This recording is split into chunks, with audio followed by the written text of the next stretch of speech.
Good morning, children. Today we are going to start our textbook Marigold. As we have already finished Unit 1 and 2, so today we will start Unit 3. And the name of the lesson is Robinson Crusoe discovers a footprint. Actually, the novel Robinson Crusoe is written by Daniel Defoe. Daniel Defoe was an English writer, a journalist and a spy.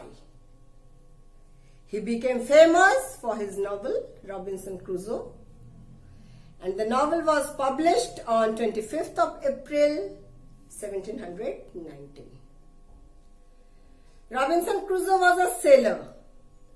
His parents wanted him to study law, but he didn't want to do so, and he was so strong-willed and determined that he continued on his voyages as he wanted to become a sailor, and so many times he faced so many difficulties.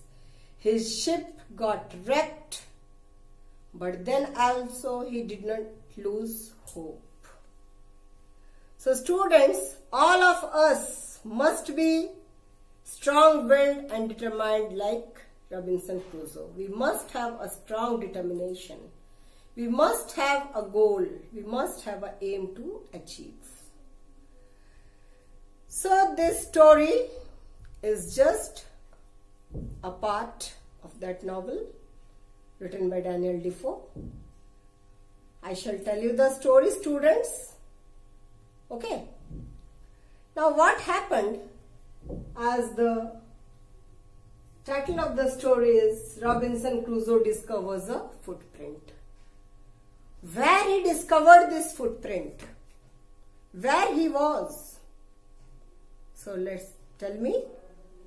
Once Robinson Crusoe's ship was wrecked, and he found himself lonely on an island. He longed for company, but there was no one there to talk to him or with whom he could share his feelings. What happened one day, near the shore, he discovered a footprint in the sand. He was going towards his boat, and at that time he discovered the footprint. The footprint resembled that of a man. Okay. He looked here and there. He was surprised. He was amazed. Whose footprint it could be? But there was no one. He tried to see here and there. He tried to hear if there was anything there, but there was no one. And as he went near the footprint, he saw it was exactly the footprint of a man. Toes, heel, and every part of a foot. He further examined there on the sand if there were some more footprints, but no, he didn't find. So he started thinking about this footprint, and the more he thought, the more he confused he became. What happened? At last, he decided to go home. Okay. And while he was returning home from that shore, he was so frightened. He was going, but after every 2 or 3 steps, he was looking behind himself frequently. He thought that somebody was chasing him. There was someone who was chasing him. He crossed the bushes and the trees, and he was scared. And as he came towards his castle, towards his den. He ran in such a way faster than any other animal to protect himself, to cover himself, to rescue himself. And he didn't even remember how he entered his castle. Whether he has used the ladder or whether it was the hole of the rock which he called the door. And he was so scared that he couldn't sleep that night. That was a fearful night. And what happened? He was just thinking about that footprint. The footprint seemed to haunt his mind. He thought that the footprint might be one of the savages of the mainland who might have wandered out to the sea in a small boat. But at the next moment, he thought that I was lucky that I was not present at that time on the shore. If that person had seen my boat or me, he might have come with his other friends and would have come and killed me and would have eaten me up. So some days he spent there in his den. He was very scared. He didn't wish to come out. But he prayed for his protection. He prayed to God for his protection. Sometimes, after some days, he came out of his castle. He went forward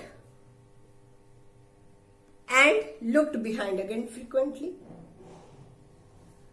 because the fear was still there in his mind. He was frightened. He didn't get rid of that footprint. After 2 or 3 days, he became a little bit bolder. He was now confident that what I was thinking, it was just my imagination or thinking, but there was nothing else. So he decided to go down again to the shore and decided to examine the footprint.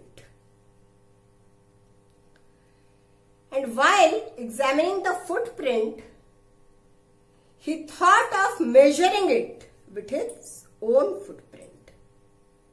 He tried to measure the footprint with his own footprint.